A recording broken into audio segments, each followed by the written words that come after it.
Hi all, good evening, good afternoon. Sorry, good afternoon. Audible ആണല്ലോ? Yes, ma'am. Good afternoon. Good afternoon. അപ്പൊ നമ്മളിന്ന് environmental psychology start ചെയ്യാണ്.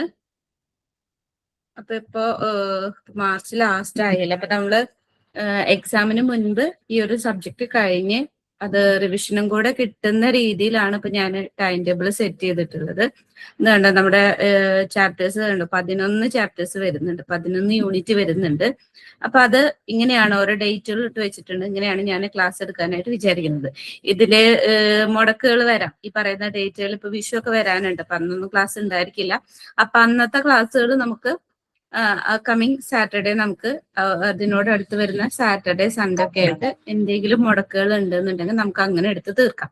ഇതാണ് കേട്ടോ time table, കാണുന്നില്ലേ നിങ്ങൾക്ക്?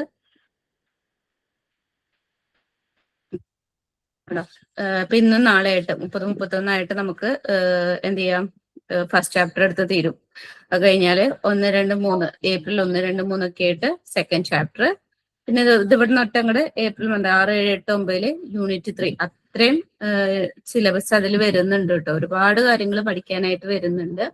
അപ്പൊ നമ്മുടെ നോട്ട് അത്രയും ചുരുക്കിയിട്ടാണ് ഞാൻ എടുത്തിട്ടുള്ളത്. ഇത്രയും ദിവസങ്ങൾ കൊണ്ട് എടുത്തു തീർക്കാൻ എല്ലാ ടോപ്പിക്കും കവർ ചെയ്ത് നിങ്ങൾക്ക് ഈസി പഠിക്കാനായിട്ട് പറ്റുന്ന രീതിയിലാണ് മെറ്റീരിയൽ ഞാൻ പ്രിപ്പയർ ചെയ്യുന്നത്.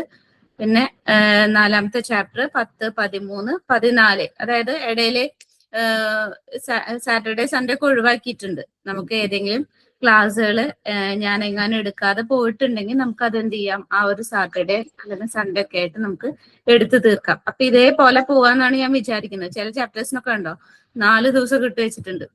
അത്രയും അതിലെ കണ്ടന്റ് വരുന്നുണ്ട് പഠിക്കാനായിട്ട്. പിന്നെ അതുപോലെ തന്നെ യൂണിറ്റ് 6 3 ദിവസം വരുന്നുണ്ട്. യൂണിറ്റ് 7 2 ദിവസം കൊണ്ട് തീരും. യൂണിറ്റ് 8 28, 29 നമ്മൾ മെയ്യിലോട്ട് കടന്നു. മെയ് 1-ാം തീയതി യൂണിറ്റ് 8ാമത്തെ ചാപ്റ്ററിൽ എത്തി നിൽക്കും.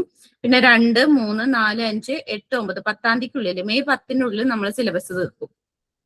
ഓക്കെ, നമ്മൾ കൗൺസിലിംഗ് സൈക്കോളജി ഞാൻ അങ്ങനെ തന്നെയാണ് വിചാരിച്ചിരിക്കുന്നത്. 10-ാം തീയതിക്ക് നമ്മൾ എന്ത് ചെയ്യും, നമ്മുടെ കംപ്ലീറ്റ് സിലബസ് എടുത്ത് തീർത്ത് എല്ലാതും ജൂണിൽ എക്സാം എഴുതുന്നവർക്ക് റിവിഷൻ സ്റ്റാർട്ട് ചെയ്യാണ്. ഓൾറെഡി അതിന് മുന്നേ നമ്മൾ റിവിഷൻ സ്റ്റാർട്ട് ചെയ്യുന്നുണ്ട്. ഏപ്രിൽ 15-ന് റിവിഷൻ സ്റ്റാർട്ട് ചെയ്യുന്നുണ്ട്. അതായത് ഇതിന് മുന്നേ എടുത്ത് തീർത്ത സബ്ജക്റ്റുകൾ നമ്മൾ എന്ത് ചെയ്യും, ഡെയിലി ഓരോ ചാപ്റ്റേഴ്സ് ആയിട്ട് റിവിഷൻ വെക്കും. ഓക്കെ, ഞാൻ ക്ലാസ് എടുക്കും. വെറുതെ നിങ്ങൾ ആ ഒരു ചാപ്റ്റർ റിവൈസ് ചെയ്യുക അങ്ങനെയല്ല. റിവിഷനിൽ ഞാൻ ക്ലാസ് എടുക്കും. അതിൽ നമുക്ക് എന്ത് ചെയ്യാം, ഇമ്പോർട്ടന്റ് ആയിട്ടുള്ള ക്വസ്റ്റ്യൻസ് ഒക്കെ ഡിസ്കസ് ചെയ്ത് നമുക്ക് റിവൈസ് ചെയ്തിട്ട് പോവാം. ഓക്കെ, അപ്പൊ ഇങ്ങനെയാണ് നമ്മളിപ്പോ 2 സബ്ജക്റ്റുകളാണ് നമുക്ക് ഇപ്പോ എടുക്കാനുള്ളത്. 2 നമ്മൾ എടുത്തു കഴിഞ്ഞു. അപ്പൊ അതുകൊണ്ട് തന്നെ ഈ 2 നമ്മൾ ഇങ്ങനെയാണ് പോകുന്നത്. ഓക്കെ ആണല്ലോ? അപ്പൊ ഈ ടൈം ടേബിൾ ഒന്ന് എല്ലാവരും ഒന്ന് ഓർത്ത് വെക്കുക കേട്ടോ. നമ്മുടെ റെഗുലർ ക്ലാസ്സിൽ കയറുന്നവർ ഈ ഒരു ടൈം ടേബിൾ ഓർത്ത് വെക്കുക. നമുക്ക് എന്താന്ന് വെച്ച് കഴിഞ്ഞാൽ ഞാൻ എങ്ങാനും ആ ഒരു ടൈം ടേബിൾ അനുസരിച്ച് പോകാൻ പറ്റില്ല എന്നാണ് ഒന്ന് ഓർമ്മപ്പെടുത്തിയാൽ മതി.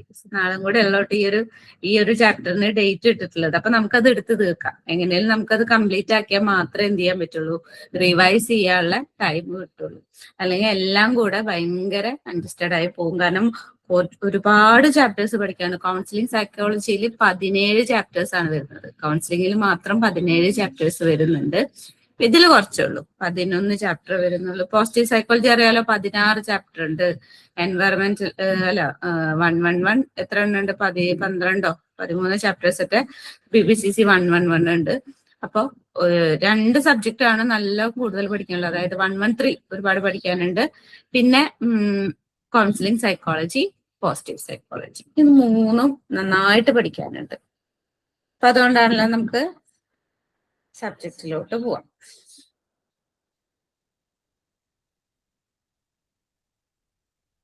ഇതാണ് കേട്ടോ നമ്മുടെ മെറ്റീരിയല്. വളരെ ചുരുക്കിയിട്ടാണ് ഞാൻ കൊടുത്തിട്ടുള്ളത്. ഇത്ര ഈസി ആയിട്ട് പഠിക്കാൻ പറ്റുന്ന രീതിയിൽ മാത്രമാണ് കൊടുത്തിട്ടുള്ളത്. തുടങ്ങിയാലോ? ഓഡിബിൾ ആണല്ലോ എല്ലാവർക്കും? കുഴപ്പമൊന്നുമില്ലല്ലോ?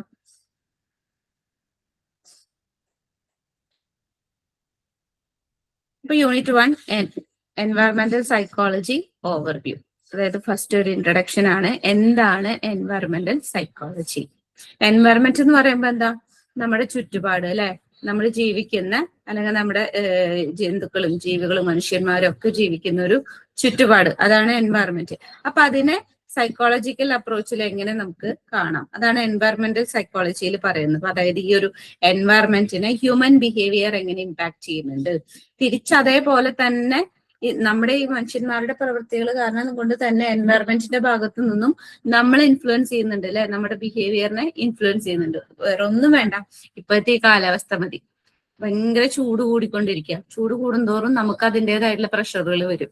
നമുക്ക് പെട്ടെന്ന് ദേഷ്യം വരാൻ നമ്മുടെ ഈ ഒരു ചൂട് മതി. ഭയങ്കരമായിട്ട് വേർത്തൊളിച്ച് നിൽക്കുന്ന ഒരാളോട് ചിലപ്പോൾ എന്തെങ്കിലും പറഞ്ഞു കഴിഞ്ഞാൽ പൊട്ടിത്തെറിക്കും. അതാണ്. അപ്പൊ നമ്മുടെ ആ ഒരു എൻവയറമെന്റ് അല്ലെങ്കിൽ ആ ഒരു ക്ലൈമറ്റ് എന്ന് പറയുന്ന സംഭവം നമ്മുടെ ബിഹേവിയറിനെ ഇമ്പാക്ട് ചെയ്യുന്നുണ്ട് അല്ലെങ്കിൽ ഇൻഫ്ലുവൻസ് ചെയ്യുന്നുണ്ട്. ഇതിനെ പറ്റിയൊക്കെ പഠിക്കുന്ന ഒരു എംപിരിക്കൽ ഫീൽഡാണ് എന്ത് എൻവയറമെന്റൽ സൈക്കോളജി എന്ന് പറയുന്നത്. അപ്പൊ first topic, what is environmental psychology? The environment includes the surroundings or conditions in which a person, animal or plant lives or operates.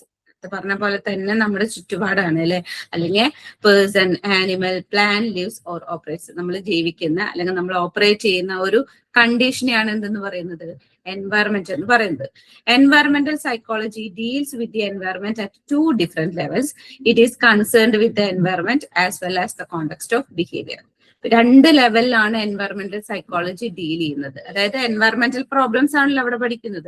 അപ്പൊ അത് 2 ലെവൽസിലാണ് അത് ഡീൽ ചെയ്യുന്നത്. It is concerned with environment as well as the context of behaviour. എൻവയറമെന്റിനെയും പഠിക്കുന്നുണ്ട്, അതേപോലെ തന്നെ ആ ഒരു എൻവയറമെന്റിലേക്ക് നമ്മൾ കോൺട്രിബ്യൂട്ട് ചെയ്യുന്ന നമ്മുടെ ബിഹേവിയറിന്റെ കോണ്ടെക്സ്റ്റും കൂടെ നോക്കുന്നുണ്ട്. ആൻഡ് അറ്റ് 1 ലെവൽ, ആദ്യത്തെ ലെവൽ എന്ന് പറയുന്നത്, at 1 level, environmental psychology studies how the environment determines which behavior is possible. ഒരു മിനിറ്റ് കേട്ടോ.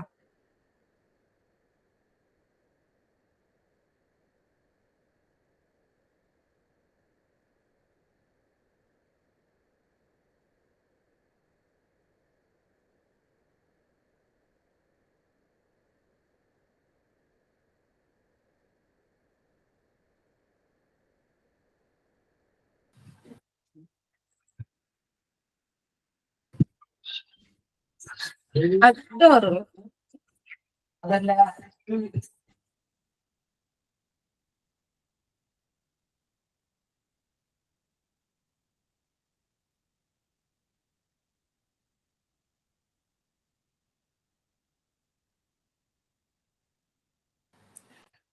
അപ്പൊ എൻവയറമെന്റൽ സൈക്കോളജി 2 ഡിഫറെന്റ് ലെവൽസിലാണ് എൻവയറമെന്റ് ആയിട്ട് ഡീൽ ചെയ്യുന്നത്. At 1 level, environmental psychology studies how the environment determines which behaviour is possible and how it is possible. ഏത് ബിഹേവിയറിനാണ് possible ആയിട്ടുള്ളത്, അതേപോലെ തന്നെ എങ്ങനെയാണ് ഇത് പോസിബിൾ ആകുന്നത്. അതായത് നമ്മുടെ ഒരു ബിഹേവിയർ എങ്ങനെയാണ് ഒരു എൻവയറമെന്റിന് പോസിബിൾ ആകുന്നത്. ഇപ്പൊ അതായത് നമ്മളിപ്പോ ഒരു എന്താണ് ചപ്പും ചവറും വലിച്ചെറിഞ്ഞു, അത് പോസിബിൾ ആണോ? ആ ഒരു എൻവയറമെന്റിന് നമ്മുടെ ആ ഒരു ബിഹേവിയർ പോസിബിൾ അല്ല. അപ്പൊ ഒരു ബിഹേവിയർ എങ്ങനെയാണ് ഒരു എൻവയറമെന്റിന് പോസിബിൾ ആകുന്നത്, അതേപോലെ തന്നെ ഹൗ ഇറ്റ് ഈസ് പോസിബിൾ, എങ്ങനെയാണത്, എന്തുകൊണ്ട് പോസിബിൾ ആവുന്നു, ഇങ്ങനെയുള്ള കാര്യങ്ങളൊക്കെയാണ് ഒരു ലെവലിൽ നോക്കുന്നത്. നെക്സ്റ്റ് ലെവൽ എന്ന് പറയുന്നത് അതിന്റെ തിരിച്ചുള്ള impact. At the next level, environmental psychology is concerned with the consequence of behavior on the environment or broadly with the environmental problems such as pollution, recycling and ecosystem issues. കണ്ടോ, നമ്മൾ ആദ്യത്തെ level എന്താണ്, ഇപ്പൊ ഞാന് കുറച്ച് ചപ്പും ചോറോടെ റോട്ടിൽ കൊണ്ടുപോയിട്ട് എറിയാണ്. അത് 1 ലെവൽ നമ്മൾ ആ ഒരു കാര്യം നോക്കും, എന്താണ് ചെയ്യുന്നത്, എന്താണ് ബിഹേവിയർ പോസിബിൾ ആയിട്ടുള്ളത്, അതെങ്ങനെയാണ് പോസിബിൾ ആകുന്നത്. നെക്സ്റ്റ് ലെവലിൽ ഞാൻ ആ കൊണ്ടുപോയിട്ട സാധനം എങ്ങനെ എന്നെ ഇമ്പാക്ട് ചെയ്യുന്നുണ്ട്, അല്ലെങ്കിൽ എന്റെ ബിഹേവിയറെ തിരിച്ചതിന്റെ കോൺസിക്വൻസസ് ഒക്കെ എന്താണ്. ഇങ്ങനെ 2 ലെവലിലായിട്ടാണ് എൻവയറമെന്റൽ സൈക്കോളജി പഠിക്കുന്നത്. മനസ്സിലാവുന്നുണ്ടോ? ഓക്കെ. അപ്പൊ എൻവയറമെന്റ് എന്ന് പറയുന്നത് നമ്മുടെ സറൗണ്ടിങ്സ്, അല്ലെങ്കിൽ നമ്മൾ ജീവിക്കുന്ന, അല്ലെങ്കിൽ ആനിമൽസ്, പ്ലാന്റ്സ് ഒക്കെ ലീവ് ചെയ്യുന്ന, ഓപ്പറേറ്റ് ചെയ്യുന്ന കണ്ടീഷൻസിനെയാണ് എൻവയറമെന്റ് എന്ന് പറയുന്നത്. എൻവയറമെന്റ് സൈക്കോളജി ഡീൽ ചെയ്യുന്ന എന്താണ്, എൻവയറമെന്റ് 2 ലെവൽസിലാണ്. ഒന്ന്, നമ്മൾ ചെയ്യുന്ന ബിഹേവിയർ അതെങ്ങനെ പോസിബിൾ ആകുന്നു. നെക്സ്റ്റ് ലെവൽ എന്ന് പറയുന്നത് നമ്മുടെ ബിഹേവിയർ കാണിക്കുന്നത് കൊണ്ടുള്ള കോൺസിക്വൻസസ്. ഇനി അടുത്തതാണ് ഡെഫിനിഷൻ ആൻഡ് സ്കോപ്പ്. എൻവയറമെന്റൽ സൈക്കോളജിയുടെ ഡെഫിനിഷനും സ്കോപ്പും എന്താണ്? Environmental psychology is an interdisciplinary field that focuses on transactions between individuals and their surroundings. Environmental psychology എന്ന് പറയുന്നത് ഒരു ഇന്റർഡിസിപ്ലിനറി ഫീൽഡ് ആണ്. എന്തിലൊക്കെയാണ് അത് ഫോക്കസ് ചെയ്യുന്നത്? ഇൻഡിവിജ്വൽസും അവരുടെ സറൗണ്ടിങ്സും അതിന്റെ ഇടയിലുള്ള ഒരു ട്രാൻസാക്ഷൻ ആണ് അവരവിടെ ഫോക്കസ് ചെയ്യുന്നത്. അതായത് ഇപ്പൊ നേരത്തെ പറഞ്ഞ പോലെ ഞാൻ എൻവയറമെന്റിലോട്ട് കൊടുക്കുന്നു, എൻവയറമെന്റ് ആ കൊടുത്തതിന് പകരം എനിക്ക് എന്തെങ്കിലുമൊക്കെ തിരിച്ചു തരുന്നു. ആ ഒരു ട്രാൻസാക്ഷൻ ആണ് അവിടെ ഫോക്കസ് ചെയ്യുക. And it examines how the natural environment or built environment shapes the individual. Natural എൻവയറമെന്റും ബിൽറ്റ് എൻവയറമെന്റും രണ്ടും ഉണ്ട്. നമ്മള് നാച്ചുറൽ ആയിട്ടുള്ള എൻവയറമെന്റ്, അതേപോലെ തന്നെ ബിൽറ്റ് എന്ന് പറയുമ്പോൾ എന്താ, നമ്മളായിട്ട് സൃഷ്ടിച്ച കുറച്ച് കാര്യങ്ങളുണ്ട്. അതായത് ഇപ്പൊ നമ്മുടെ സ്കൂള് അല്ലെങ്കിൽ ഒരു ഹോസ്പിറ്റൽ, ഏതെങ്കിലും ഒരു കെട്ടിടങ്ങള്, അല്ലെങ്കിൽ നമ്മള് പ്രകൃതി അല്ല മനുഷ്യനിർമ്മിതമായിട്ടുള്ള കുറെ കാര്യങ്ങൾ, ഇത് രണ്ടിനെയും പറ്റി പഠിക്കുന്നുണ്ട്. And environmental psychologist emphasis on an individuals transaction with their environment. നേരത്തെ പറഞ്ഞ പോലെ തന്നെ നമ്മുടെ ട്രാൻസാക്ഷൻ, നമ്മുടെ എൻവയറമെന്റുമായിട്ടുള്ള നമ്മുടെ ട്രാൻസാക്ഷൻസ് എന്തൊക്കെയാണ്, ഇതൊക്കെയാണ് എൻവയറമെന്റൽ സൈക്കോളജിസ്റ്റുകൾ ഫോക്കസ് ചെയ്യുന്നത്. They examine the human transactions in workplace, home, natural environment, and how these are related to one's satisfaction, subjective well-being, productivity, and mental health. ഇനി അതേപോലെ തന്നെ എന്താണ് ഇപ്പൊ ഈ പറയുന്ന നമ്മുടെ ട്രാൻസാക്ഷൻ എന്ന് പറയുന്നത് നമ്മുടെ എൻവയറമെന്റ് അല്ലെങ്കിൽ നമ്മുടെ ചുറ്റുപാടിലാണ്. അതായത് ഈ ചുറ്റുപാട് എന്ന് പറയുന്നത് എന്താ, നമ്മൾ ഇരിക്കുന്ന നമ്മുടെ ചുറ്റുപാട് മാത്രമല്ല, വർക്ക് ചെയ്യുന്ന സ്ഥലമായിരിക്കാം, നമ്മുടെ വീടായിരിക്കാം, അതേപോലെ natural environment and how these are related to one satisfaction. ഇതൊക്കെ എങ്ങനെ നമ്മുടെ സാറ്റിസ്ഫാക്ഷനെ റിലേറ്റ് ചെയ്ത് നിൽക്കുന്നു. And subjective wellbeing, productivity, mental health, ഈ പറയുന്ന കാര്യങ്ങളൊക്കെ ഈ എൻവയറമെന്റ് എങ്ങനെയാണ് ഇൻഫ്ലുവൻസ് ചെയ്യുന്നത് അല്ലെങ്കിൽ എങ്ങനെയാണ് റിലേറ്റ് ചെയ്ത് നിൽക്കുന്നത്. നേരത്തെ ഞാൻ പറഞ്ഞില്ലേ, നമുക്ക് ചൂട് കൂടി കഴിഞ്ഞു കഴിഞ്ഞാൽ ഈ ഒരു കാലാവസ്ഥയിൽ നോക്കി നോക്കി ചെറിയൊരു കാര്യങ്ങളും കൂടെ വന്നു കഴിഞ്ഞാൽ നമുക്ക് പെട്ടെന്ന് ദേഷ്യം വരും അല്ലെ. കാരണം എന്താ, നമ്മളിങ്ങനെ ആകെ വേർത്തൊളിച്ച് ഭയങ്കര ചൂടടിച്ച് കാര്യങ്ങളൊന്നും നേരെ ചെയ്യാൻ പറ്റുന്നില്ല. ആകെ ഒരു ടെൻസ്ഡ് ആയിട്ട് നിൽക്കുന്ന നേരത്തെ ചെറിയൊരു കാര്യം കിട്ടിയാൽ മതി നമ്മൾ റേസ് ആവാനായിട്ട്.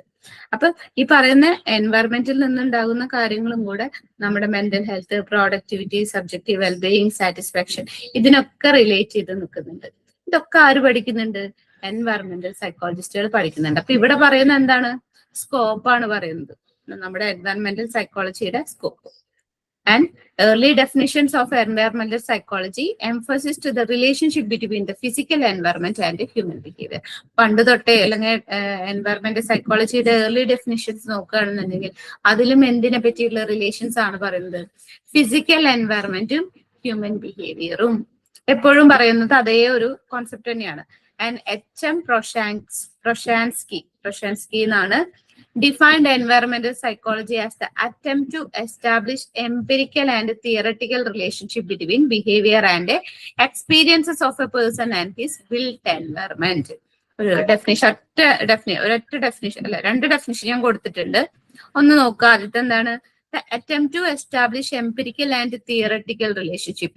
എങ്ങനെയുള്ള കാര്യം എസ്റ്റാബ്ലിഷ് ചെയ്യാനാണ് നോക്കുന്നത്? Empirical and theoretical relationships. വെറുതെ നമ്മൾ വായോണ്ട് വിളിച്ചു പറയല്ല. എംപിരിക്കൽ എന്ന് പറയുമ്പോൾ എപ്പോഴും എന്താണ്?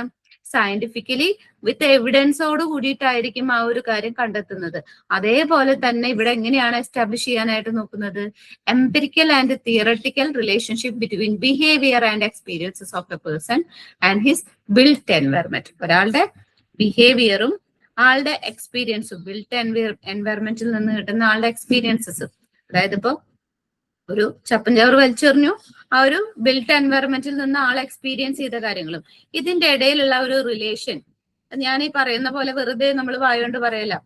ഞാൻ കുറച്ച് വേസ്റ്റ് അവിടെ കൊണ്ടുപോയിട്ടു, അതിന്റെ സ്മെല്ല് എടുത്തിട്ട് അല്ലെങ്കിൽ അത് ഭയങ്കര എനിക്ക് ഹെൽത്തിനെ ബാധിച്ചു, ഞാൻ പിറ്റേ ദിവസം ഹോസ്പിറ്റലായി, ഇങ്ങനെയല്ല. അത് വിത്ത് എവിഡൻസോട് കൂടിയിട്ടാണ് എന്ത് ഇവിടെ കാണിക്കുന്നത്. അതുകൊണ്ടാണ് പറയുന്നത് the attempt to establish empirical and theoretical relationships between behavior and experiences of a person and his built environment. ഇതുവരെ ഓക്കെ ആണോ പറഞ്ഞത്? ഓക്കെ. അടുത്തൊരു ഡെഫിനിഷൻ കൂടെ ഉണ്ട്.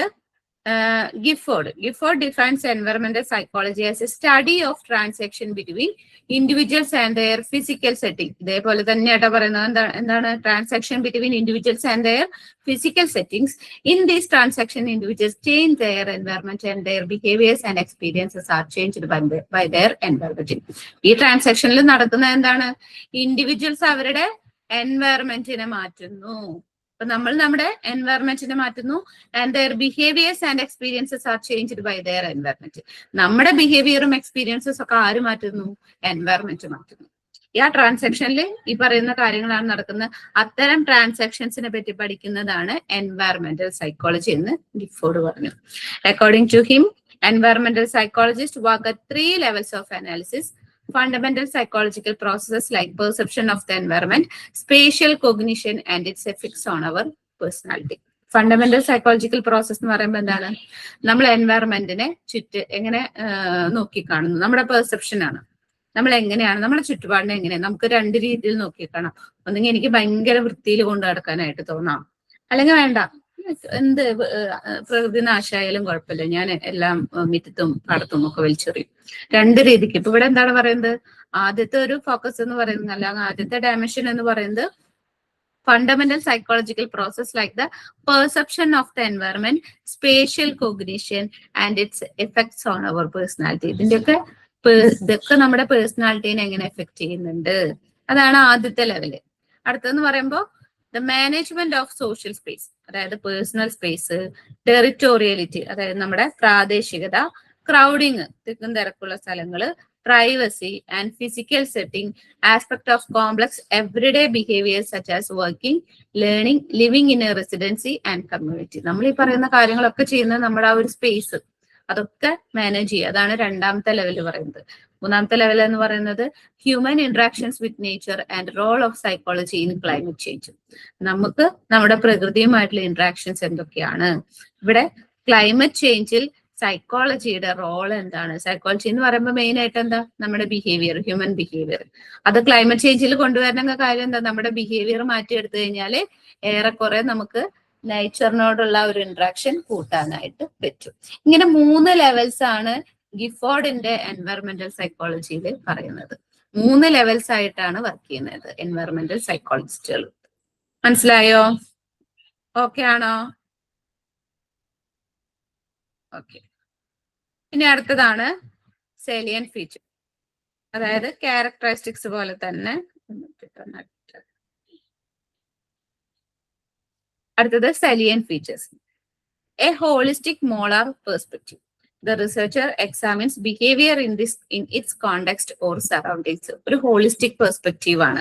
അതായത് ഹോളിസ്റ്റിക് എന്ന് പറയുമ്പോൾ എന്താ? ഒരു സമഗ്രമായിട്ടുള്ള ഒരു വീക്ഷണം, അതാണ് ഹോളിസ്റ്റിക് പെർസ്പെക്റ്റീവ്. ഇപ്പൊ ഒരു കുട്ടി പഠിക്കുന്നുണ്ടെന്ന് നമ്മൾ നോക്കിക്കഴിഞ്ഞാൽ കുട്ടിയുടെ പഠനം പുസ്തകം മാത്രമല്ല നമ്മൾ നോക്കുക, കുട്ടിയുടെ കുടുംബത്തെ എങ്ങനെയാണ്, പഠിക്കാനുള്ള അന്തരീക്ഷം ഉണ്ടോ, ക്ലാസ് ഉണ്ടോ, ക്യാഷ് ഉണ്ടോ, പുസ്തകം വാങ്ങാനായിട്ട് പറ്റുന്നുണ്ടോ, ഡെയിലി സ്കൂളിലേക്ക് വരുന്നുണ്ടോ, ഒരു കോണ്ടെക്സ്റ്റ് മൊത്തം നമ്മൾ എന്ത് ചെയ്യും? അരിച്ചു പെറുക്കും. അപ്പൊ in its context of surroundings, ചുറ്റും നമ്മൾ എന്ത് ചെയ്യുന്നുണ്ട്? എക്സാമിൻ ചെയ്യുന്നുണ്ട്.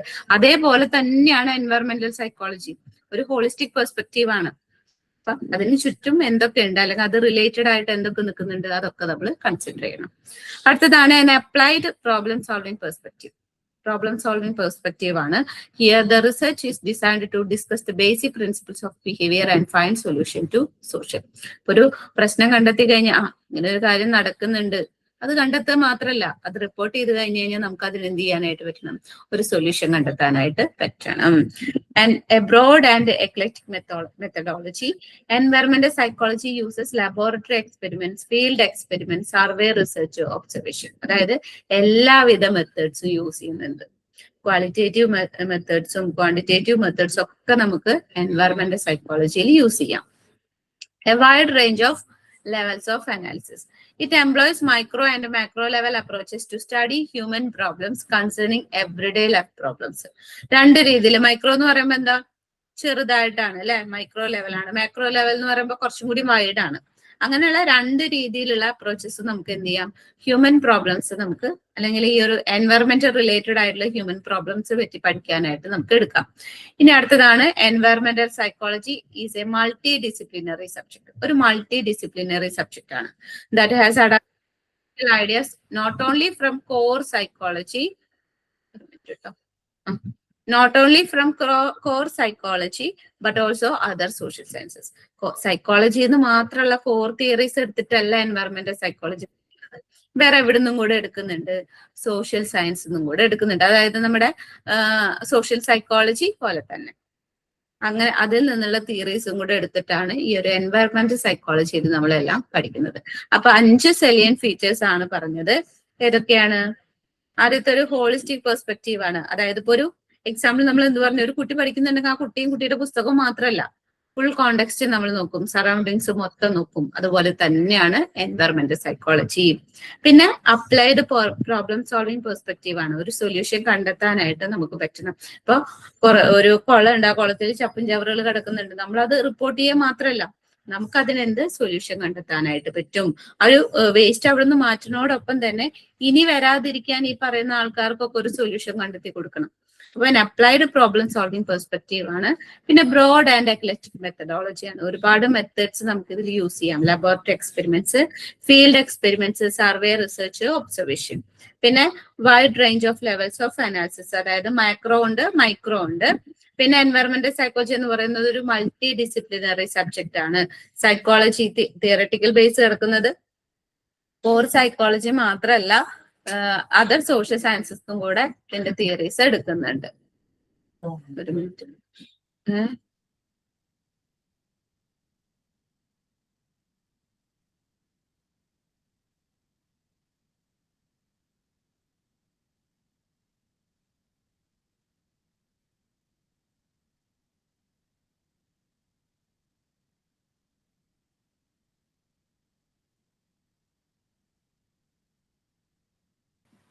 ഒരു മിനിറ്റ് കേട്ടോ.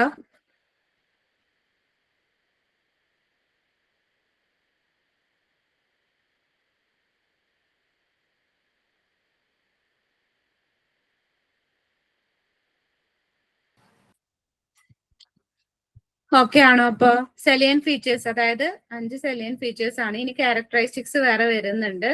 ഇത് ഓക്കെ അല്ലേ എല്ലാവർക്കും? ഇനി അടുത്തതാണ് characteristic features of environmental psychology.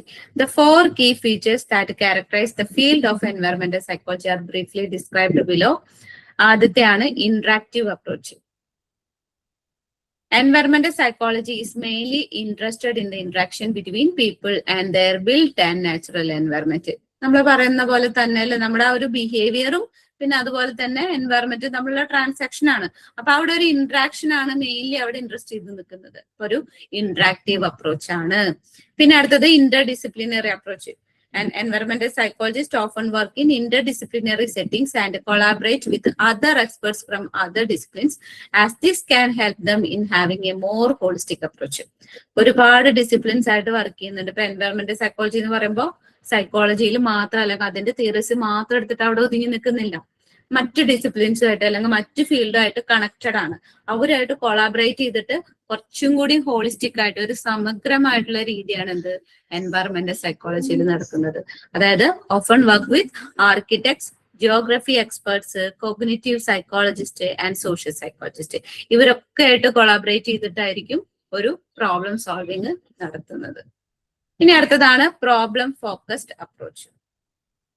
Environmental psychology intends to solve real life problems and often carries out studies in a manner that can be helpful in a solving problem. എന്താണ് problem focused approach ആണ്. ഒരു minute.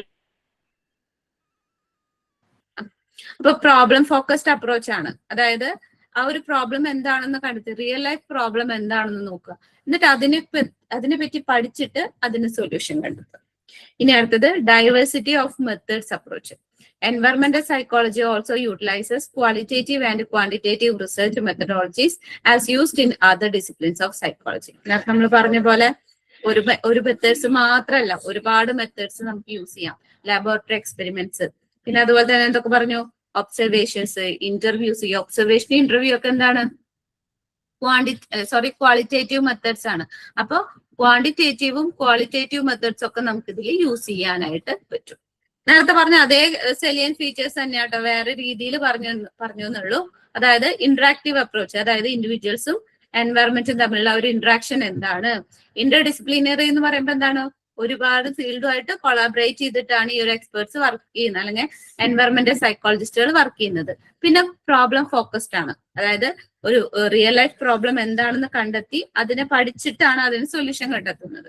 പിന്നെ അടുത്തത് diversity of methods. ഒരുപാട് methods ഉണ്ട്, qualitative and quantitative methods നമുക്ക് എന്ത് ചെയ്യാം? എൻവയറമെന്റൽ സൈക്കോളജിയിൽ അപ്ലൈ ചെയ്യാം. ഓക്കെ ആണോ? പറഞ്ഞേ.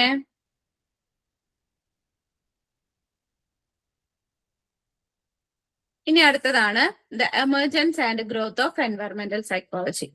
നമുക്ക് കുറച്ചു നേരം ക്ലാസ് എന്തായാലും വരും കേട്ടോ, കാരണം ഇത്രയും ദിവസത്തിന്റെ ഉള്ളിൽ നമ്മൾ എടുത്തു തീർക്കാന്ന് ഉദ്ദേശിക്കുമ്പോൾ കുറച്ചധികം ടൈം ഇട്ടിട്ടായിരിക്കും നമ്മൾ എടുക്കുക. ഒരു 30-40 മിനിറ്റ് ഒക്കെ എന്തായാലും നമുക്ക് ക്ലാസ് ഉണ്ടാവും എന്ന് എനിക്ക് തോന്നുന്നുണ്ട്. ഓക്കെ, ഇനി environmental psychology is A relatively new field of psychology. Since the 1960s, 4 stages of its emergence have been established. In general, seats of environmental psychology, American transition, architectural psychology, and environmental psychology for its sustainability. 4 stages ആയിട്ടാണ് അതിന്റെ emergence വന്നിട്ടുള്ളത്, അതായത് ഘട്ടം ഘട്ടമായിട്ട്. ആദ്യത്തെ level വന്നത് എന്താണ്? Seeds of environmental സൈക്കോളജിയാണ്. അതിനുശേഷം അമേരിക്കൻ ട്രാൻസിഷൻ വന്നു, അതിനുശേഷം ആർക്കിടെക്ചറൽ സൈക്കോളജി, അതിനുശേഷമാണ് environmental psychology for its sustainability. ഇങ്ങനെ ഓരോ സ്റ്റേജ് ആയിട്ട് 4 സ്റ്റേജ് ആയിട്ടാണ് മെയിൻ ആയിട്ട് വന്നിട്ടുള്ളത്. The origins of this field of psychology can be traced back to the German authors who put forth the word and spoke about this discipline of psychology. അപ്പൊ ആദ്യം വന്നത് എവിടെയാണ്?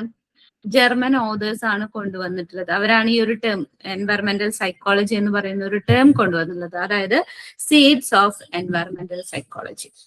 അതിനുശേഷം ആര് വരികയാണ്? അമേരിക്കൻ ട്രാൻസിഷൻ വരികയാണ്. The American transition was a phase of time during which environmental psychology was seldom mentioned, but its theoretical foundations were laid. ഈ American ട്രാൻസിഷനിലെ പേര് കേൾക്കുമ്പോൾ നമുക്ക് എന്താ എൻവയറമെന്റൽ സൈക്കോളജി ആയിട്ട് തോന്നുന്നുണ്ടോ? ഇല്ല. അതേപോലെ തന്നെയാണ് അന്നത്തെ ആ ഒരു കാലഘട്ടത്തിൽ എന്ന് പറയുമ്പോൾ ഈ ഒരു എൻവയറമെന്റൽ സൈക്കോളജി ആ ഒരു ടേമിന് വല്ലാണ്ട് അങ്ങോട്ട് മെൻഷൻ ചെയ്തിട്ടില്ല. വളരെ റയർ ആയിട്ടാണ് എൻവയറമെന്റൽ സൈക്കോളജി എന്ന് പറഞ്ഞത്. പകരം അമേരിക്കൻ ട്രാൻസിഷൻ ഇങ്ങനെ മാത്രമേ പറഞ്ഞുള്ളൂ. പക്ഷെ അതിന്റെ തിയറീസ് ഒക്കെ കുറച്ചും കൂടെ ഇമ്പാക്ട് ചെയ്തിട്ടുണ്ട്. ഒരുപാട് തിയറീസ് അതിൽ നിന്ന് കൊണ്ടുവന്നിട്ടുണ്ട്. Then it was the time of architectural psychology which later paved the way for environmental psychology focused upon sustainability. അതിനുശേഷം എന്താണ്? പിന്നീട് ആർക്കിടെക്ചറൽ സൈക്കോളജിയുടെ കാലഘട്ടമായിരുന്നു. അതിനുശേഷം ആ ഒരു ആർക്കിടെക്ചറൽ സൈക്കോളജി വന്നപ്പോഴാണ് പിന്നീട് environmental psychology focused upon sustainability focus ചെയ്തുകൊണ്ടുള്ള ഒരു എൻവയറമെന്റൽ സൈക്കോളജി വന്നത്. സസ്റ്റൈനബിലിറ്റി എന്ന് പറയുമ്പോൾ എന്താ? സ്ഥിരമായിട്ടുള്ള ഒരു ഇതാണ് അല്ലെ, സുസ്ഥിരമായിട്ടുള്ള ഒരു എൻവയറമെന്റ്. അതിനെ ഫോക്കസ് ചെയ്തുകൊണ്ടുള്ള ഒരു എൻവയറമെന്റൽ സൈക്കോളജി. അത് വന്നത് എവിടെ നിന്നാണ്? ആർക്കിടെക്ചറൽ സൈക്കോളജി ആണ് ഈ ഒരു സസ്റ്റൈനബിലിറ്റി ഫോക്കസ് ചെയ്തുകൊണ്ടുള്ള എൻവയറമെന്റൽ സൈക്കോളജിക്ക് കാരണമായത്. അപ്പൊ ഏതൊക്കെയാണ് 4 സ്റ്റേജ്? ഏതൊക്കെയാണ്? ആദ്യം ജർമ്മൻസ് കൊണ്ടുവന്ന seeds of environmental psychology, next American transition, അതിനുശേഷം ആർക്കിടെക്ചറൽ സൈക്കോളജി വന്നു, പിന്നീടാണ് എൻവയറമെന്റൽ സൈക്കോളജി ഫോർ സസ്റ്റൈനബിലിറ്റി വന്നത്. ഓക്കെ ആണല്ലോ? 4 സ്റ്റേജ് ഓർത്ത് വെക്കുക. The origin of environmental psychology can be traced back to Helpbach, one of the first scholars who introduced the term environmental psychology in the first half of the 20th century. ആദ്യത്തെ environmental സൈക്കോളജിയുടെ origin നോക്കുകയാണെന്നുണ്ടെങ്കിൽ ഹെൽപാക്കിലാണ് നിൽക്കുന്നത്. അദ്ദേഹമായിരുന്നു ഈ ഒരു environmental psychology എന്ന് പറയുന്ന term കൊണ്ടുവന്നത് 20ാം നൂറ്റാണ്ടിന്റെ ഒരു ഫസ്റ്റ് ഹാഫില്. അപ്പോഴാണ് ഈ ഒരു എൻവയറമെന്റൽ സൈക്കോളജി എന്ന ടേം അദ്ദേഹം കൊണ്ടുവന്നത്. Researchers in environmental psychology were first outlined by Crick based on the dominant strategy of personality measurement. അതായത് എൻവയറമെന്റൽ സൈക്കോളജിയുടെ റിസർച്ചുകൾ നോക്കുകയാണെന്നുണ്ടെങ്കിൽ ആദ്യം കൊണ്ടുവന്നത് ക്രൈക്ക് ആണ്. അദ്ദേഹം കൊണ്ടുവന്നത് എങ്ങനെയായിരുന്നു എന്ന് വെച്ച് കഴിഞ്ഞാൽ dominant strategy of personality measurement. Personality മെഷർമെന്റിന്റെ ഡോമിനന്റ് ആയിട്ടുള്ള സ്ട്രാറ്റജീസ് എന്തൊക്കെയാണ്, അതിനെ ബേസ് ചെയ്തിട്ടാണ് എൻവയറമെന്റൽ സൈക്കോളജിയിൽ റിസർച്ച് ചെയ്തത്. അതായത് ശരിക്കും ഒരു പേഴ്സണാലിറ്റി എങ്ങനെയാണ് എൻവയറമെന്റിനെ ഇമ്പാക്ട് ചെയ്യുന്നത്, അല്ലെങ്കിൽ ഒരു പേഴ്സണാലിറ്റി ട്രൈറ്റ് അല്ലെങ്കിൽ പേഴ്സണാലിറ്റി മെഷർ ചെയ്യുന്നവിടെ എൻവയറമെന്റിനെ അത് എത്രത്തോളം ഇൻഫ്ലുവൻസ് ചെയ്യുന്നുണ്ട്, ഇങ്ങനെയുള്ള കാര്യങ്ങളായിരുന്നു അദ്ദേഹം കൊണ്ടുവന്ന റിസർച്ചിൽ ഉണ്ടായിരുന്നത്. When people became more aware of environmental problems in the late 1960s, the second period of rapid expansion in environmental psychology began. രണ്ടാമത്തെ എക്സ്പാൻഷൻ എന്ന് പറയുന്നത് എപ്പോഴാണ്? 1960കളിൽ, ഇൻ ദ ലേറ്റ് 1960s അവസാനങ്ങളിൽ people became more aware of environmental problems. Environmental problems എന്താണെന്ന് കുറച്ചും കൂടി എല്ലാവർക്കും ഒരു ധാരണ കിട്ടി. ആളുകൾക്കിടയിലൊക്കെ എന്താണ് എൻവയറമെന്റ്, അതിനുണ്ടാകുന്ന പ്രോബ്ലംസ് എന്തൊക്കെയാണ്, അതെങ്ങനെ ഹ്യൂമൻസിന് ഇമ്പാക്ട് ചെയ്യുന്നുണ്ട്, ഇങ്ങനെയുള്ള കാര്യങ്ങളെ കുറിച്ചൊക്കെ കുറച്ചും കൂടി ധാരണ വന്നു.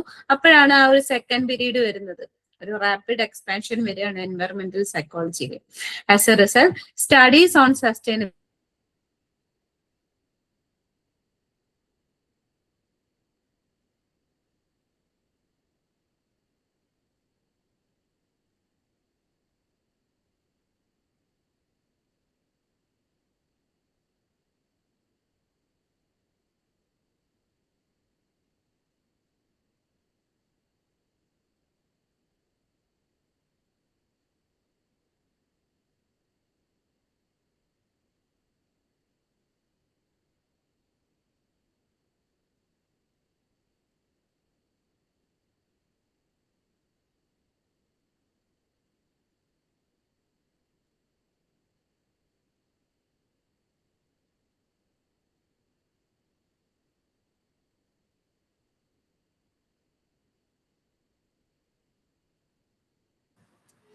ഇപ്പൊ കേൾക്കുന്നുണ്ടോ?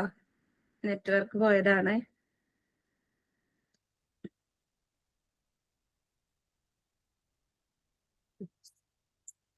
അപ്പൊ ആദ്യത്തെ റിസർച്ചുകൾ നടന്നത് air പൊല്യൂഷനിലായിരുന്നു. The next came Gestalt contribution. It was Kafka who differentiated between geographical and behavioral environments. The geographical environment refers to perceived environment. അപ്പോൾ ആദ്യത്തെ എയർ പൊല്യൂഷനിൽ കുറച്ച് റിസർച്ചുകൾ നടന്നു.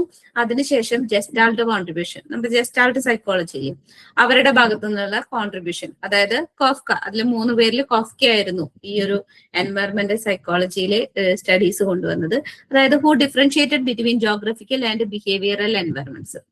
ജോഗ്രഫിക്കൽ എൻവയറമെന്റും ബിഹേവിയറൽ എൻവയറമെന്റും എന്താണെന്നത് ഡിഫറൻഷിയേറ്റ് ചെയ്തു. ജോഗ്രഫിക്കൽ എന്ന് പറയുന്നത് നമ്മുടെ പെർസീവ്ഡ് എൻവയറമെന്റ് ആണ്, അതായത് നമ്മൾ എങ്ങനെ നോക്കി കാണുന്നു, നമ്മൾ കാണുന്ന എൻവയറമെന്റ് എന്താണ്, അതാണ് ജോഗ്രഫിക്കൽ എൻവയറമെന്റ്. ബിഹേവിയറൽ എൻവയറമെന്റ് എന്ന് പറയുമ്പോൾ നമ്മൾ ചെയ്തതിന്റെ ഫലമായിട്ട് വരുന്ന എൻവയറമെന്റ്. അങ്ങനെ 2 രീതിയിൽ എൻവയറമെന്റിനെ ഡിഫറൻഷിയേറ്റ് ചെയ്തു. And park, worth and Milgram 3 പേരും കൂടെ studied the influence of physical environment on behaviors and it was labeled as architectural psychology. അവർ 3 പേരും കൂടെ ഫിസിക്കൽ എൻവയറമെന്റും ബിഹേവിയറും അതിനെ പറ്റി പഠിച്ചു. അതിന് എന്ത് പേര് കൊടുത്തു? ആർക്കിടെക്ചറൽ സൈക്കോളജി എന്ന് പേര് കൊടുത്തു. And in the 1970s experimental psychology was concerned with establishing empirical and theoretical relationships between the behavior and experience of the individual and his built environment. അങ്ങനെ 1970 ആയപ്പോ എൻവയറമെന്റൽ സൈക്കോളജി എന്ത് ചെയ്തു? was concerned with establishing empirical and theoretical relationship. ആ ഒരു നമ്മൾ ആദ്യമേ പറഞ്ഞ ഒരു എംപിരിക്കൽ ആൻഡ് തിയററ്റിക്കൽ റിലേഷൻഷിപ്പ് അവിടെ കൺസേൺ ചെയ്തു, എസ്റ്റാബ്ലിഷ് ചെയ്യാനായിട്ട് പോവാണ്. ബിഹേവിയറും ഹ്യൂമൻ എൻവയറമെന്റ് അല്ലെങ്കിൽ ബിൽറ്റ് എൻവയറമെന്റും തമ്മിലുള്ള റിലേഷൻ എന്താണ്, അത് എംപിരിക്കലി അല്ലെങ്കിൽ തിയററ്റിക്കലി അതിനെ എസ്റ്റാബ്ലിഷ് ചെയ്യാനായിട്ട് തുടങ്ങി. By the 21st century environmental psychology became concerned with addressing human problems. Environmental psychology became more enriched. It included holistic sustainability and also included ecological studies. അങ്ങനെ 21ാം നൂറ്റാണ്ടായപ്പോഴേക്കും എന്തായി? Human problems എന്തൊക്കെയാണെന്ന് പഠിച്ചു തുടങ്ങി. Environmental psychology ഒന്നും കൂടെ ആ ഒരു ഫീൽഡ് ശരിക്കും ഒരു സയന്റിഫിക് ഫീൽഡായിട്ട് ഭയങ്കര ഡീറ്റെയിൽ ആയിട്ട് വന്നു.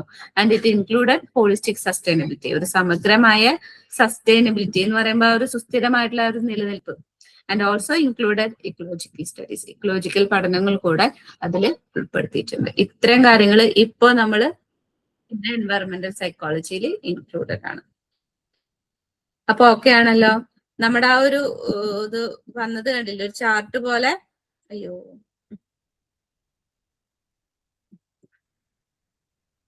നമ്മുടെ ആ ഒരു ഓർഡർ വന്നത് കണ്ടോ? ഫസ്റ്റ് നമ്മൾ 4 സ്റ്റേജസ് ഉണ്ടായിരുന്നത്. ആ 4 സ്റ്റേജസ് എന്ന് പറയുന്നത് ഏതൊക്കെയാണ്? Seeds of environmental psychology, American transition, architectural, പിന്നെ സസ്റ്റൈനബിലിറ്റിക്ക് വേണ്ടിയിട്ടുള്ള എൻവയറമെന്റൽ സൈക്കോളജി. അപ്പൊ ആദ്യം അത് ജർമ്മൻ ഓതേഴ്സ് ആണ്. അമേരിക്കൻ ട്രാൻസിഷനിൽ എങ്ങനെയായിരുന്നു? ആ ഒരു ടേം ഉണ്ടായിരുന്നില്ല, പക്ഷെ അതിന്റെ തിയററ്റിക്കൽ ഫൗണ്ടേഷൻസ് ഉണ്ടായിരുന്നു. പിന്നെ അതിനുശേഷം ആർക്കിടെക്ചറൽ വന്നു. അതാണ് ശരിക്കും സസ്റ്റൈനബിലിറ്റി ഫോക്കസ് ചെയ്തിട്ടുള്ള എൻവയറമെന്റൽ സൈക്കോളജിക്ക് കാരണമായത്. പിന്നെ ശരിക്കും പറയുകയാണെന്നുണ്ടെങ്കിൽ ഒരു ഹെൽപ്പ് ബാക്ക് ആണ് എൻവയറമെന്റൽ സൈക്കോളജി എന്ന് പറയുന്ന ടേം കൊണ്ടുവന്നിട്ടുള്ളത് 20ാം നൂറ്റാണ്ടിന്റെ ആദ്യ പകുതികളിൽ. പിന്നെ ഒരു റിസർച്ച് വന്നു, അതായത് പേഴ്സണാലിറ്റി മെഷർമെന്റിനെ ഡൊമിനന്റ് സ്ട്രാറ്റജി ചെയ്തുകൊണ്ടുള്ള റിസർച്ച് വന്നു. പിന്നെ കുറച്ചും കൂടി 1960 ആയപ്പോഴേക്കും കുറച്ചും കൂടി അവയർനെസ് ഈ ഒരു കാര്യത്തിൽ വന്നതോടുകൂടി 2ാം കാലഘട്ടം വരികയാണ്. എന്നാൽ കൂടുതൽ എയർ പൊല്യൂഷൻ ആയിരുന്നു കോൺസെൻട്രേറ്റ് ചെയ്ത റിസർച്ച് എന്ന് പറയുന്നത്. പിന്നീട് അതിനുശേഷം ജസ്റ്റാൾട്ട് കോൺട്രിബ്യൂഷൻ വരികയാണ്. 2 ടൈപ്പ് ഓഫ് എൻവയറമെന്റ് അവിടെ ഡിഫറൻഷിയേറ്റ് ചെയ്തു. കോഫ്കയാണ് അത് ഡിഫറൻഷിയേറ്റ് ചെയ്തത്, ജോഗ്രഫിക്കലും ബിഹേവിയറിലും.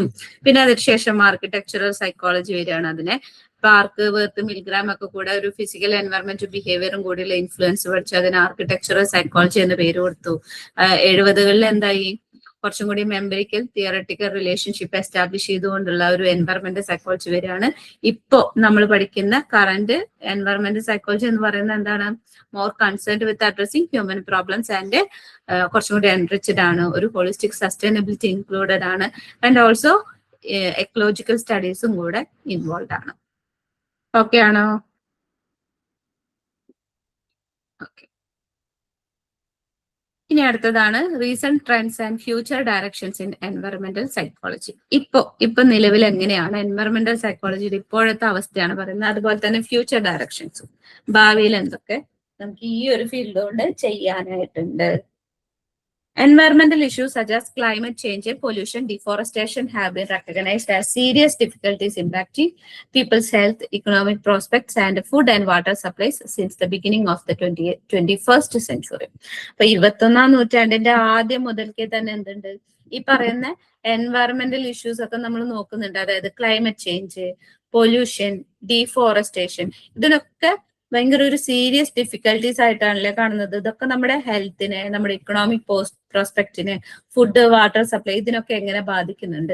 ഇത്രയും കാര്യങ്ങൾ നമ്മൾ 21ാം നൂറ്റാണ്ടിന്റെ ആദ്യം മുതൽക്കേ തന്നെ നമ്മൾ ഫോക്കസ് ചെയ്യുന്ന, അല്ലെങ്കിൽ അതിനെ കുറിച്ച് ഒരുപാട് നമ്മൾ പഠിച്ചു തുടങ്ങിയിട്ടുണ്ട്.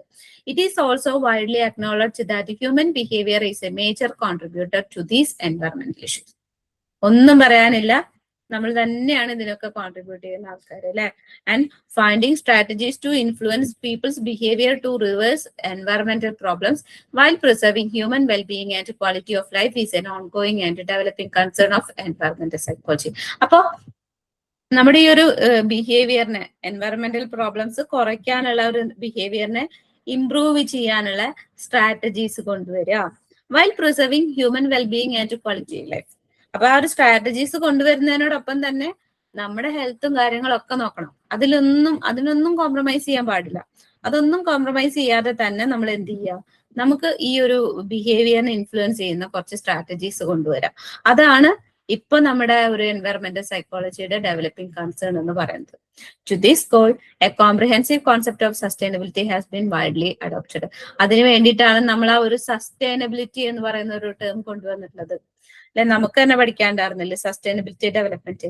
നമ്മൾ എന്താണ്, നമ്മുടെ ആ ഒരു ഗോൾ അച്ചീവ് ചെയ്യുന്നതിനോടൊപ്പം തന്നെ നമുക്ക് വേണ്ട ആവശ്യങ്ങൾ നമ്മൾ അവിടെ കണ്ടെത്തണം.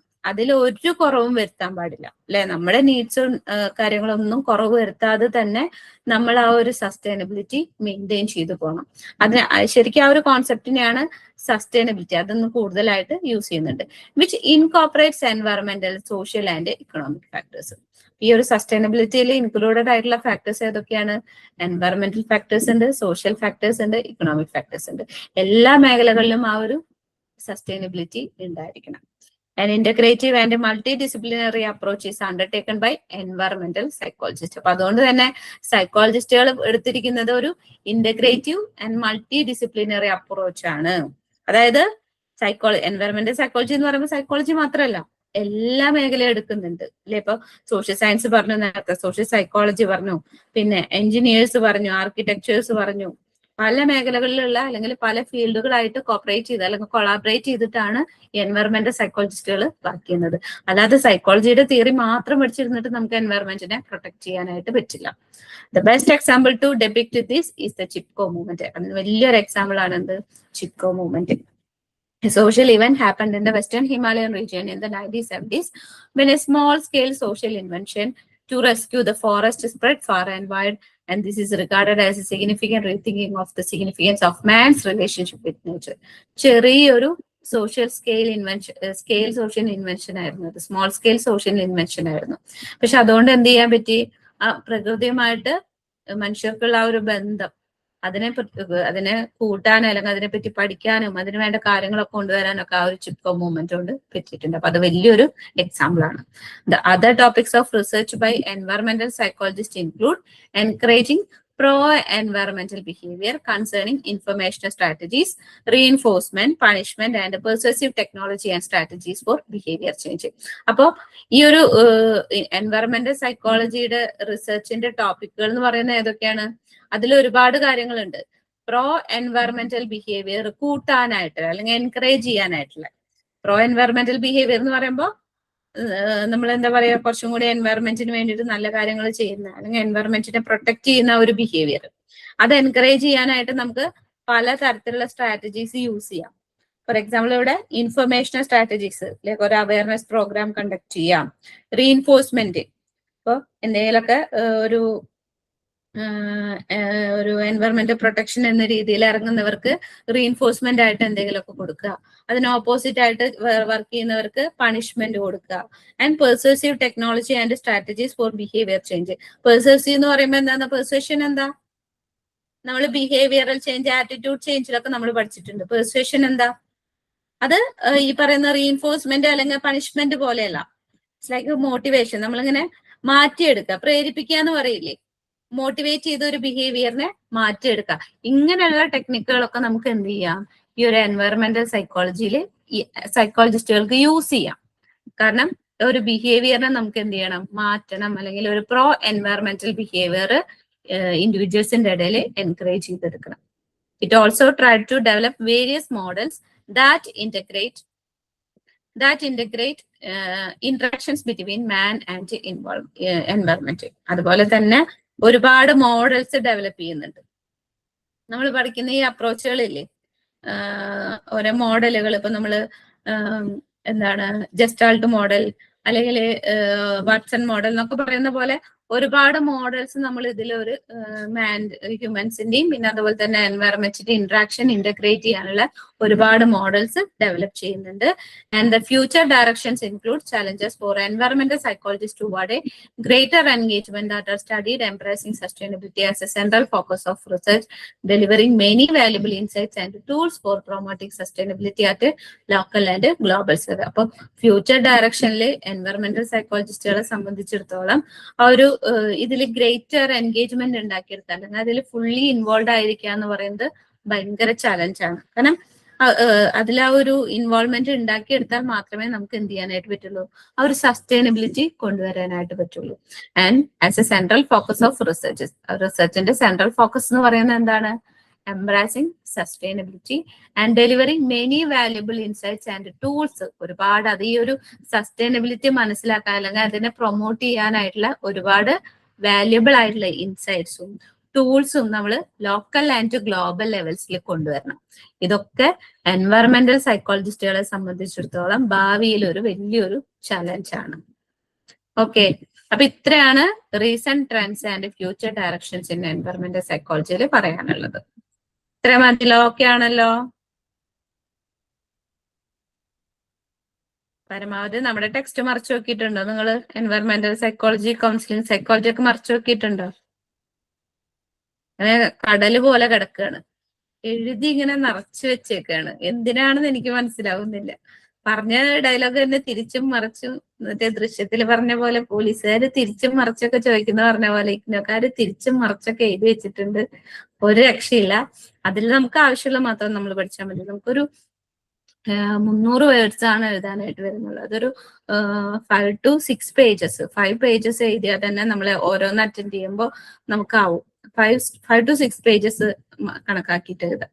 അപ്പൊ അത്ര എഴുതാൻ നമുക്ക് ഇത്രയും ധാരാളമാണ്. കാരണം ഒരു ഇപ്പൊ എൻവയറമെന്റൽ സൈക്കോളജി എന്ന് ചോദിച്ചു കഴിഞ്ഞാല് നമുക്ക് ഫസ്റ്റ് ചാപ്റ്റേഴ്സിൽ കിട്ടിയ എന്തും നമുക്ക് അതിൽ എഴുതാം. അല്ലാതെ ആ ഒരു അയ്യോ ഈ ഒരു ഹെഡിങ് എവിടെയാണല്ലോ കിടക്കുന്നത്, ഇതിലുള്ളത് മാത്രമാണല്ലോ എഴുതാൻ പാടുക, അങ്ങനെയൊന്നുമില്ല. നമുക്ക് എൻവയറമെന്റൽ സൈക്കോളജി എന്ന് ചോദിച്ചു കഴിഞ്ഞാൽ നമുക്ക് അതിൽ എന്തൊക്കെ നമ്മൾ ഓർത്ത് വെച്ചിട്ടുണ്ടോ അതൊക്കെ നമുക്ക് അതിൽ എഴുതാം.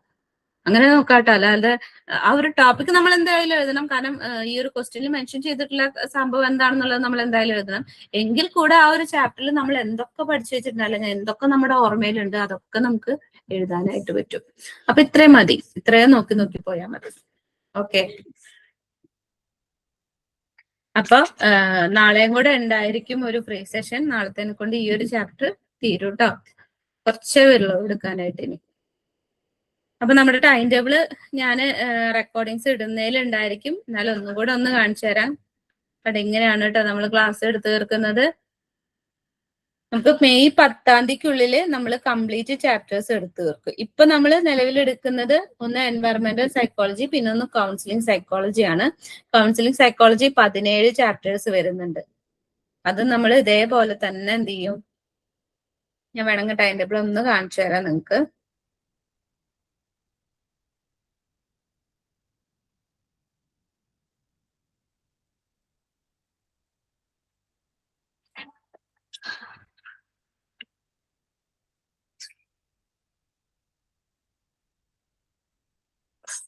ടൈം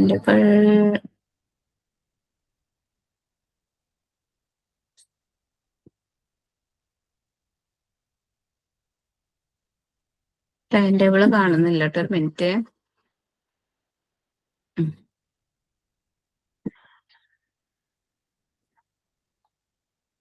അടോ ഇങ്ങനെയാണ് കേട്ടോ നമ്മൾ ടൈം ടേബിൾ വെക്കുന്നത്.